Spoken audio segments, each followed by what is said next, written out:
Nuo seniausių laikų žmogų traukia stebuklingos sakralios vietos, nuskaidrintos, palaimintos iškilių šventųjų. Juose patiriama palaima, o šventojo buvimas suteikia nepaprastų stebuklingų galių, gydo kūną ir dvasią. Kaišiadorių katedra yra palaimintojo Teofiliaus Matulionio amžinojo poilsio vieta.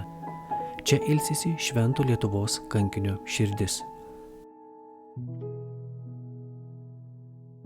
2017 metais popiežius Pranciškus vyskupą Teofilių Matulionį paskelbė kankiniu ir palaimintoju. Žemiškieji jo palaikai buvo perkelti į altoriaus garbę visiems laikams.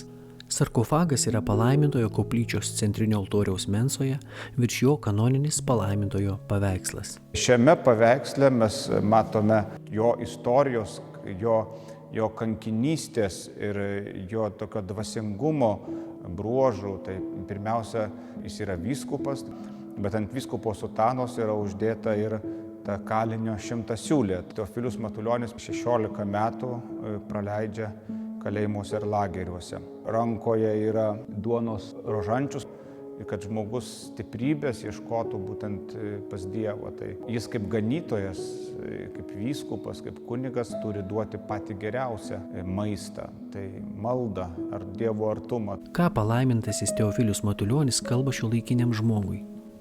Kas buvo šis aukštaitis nuo Alantos, tapęs Rusijos apaštalu, kankintas sovietiniuose kalėjimuose ir lageriuose?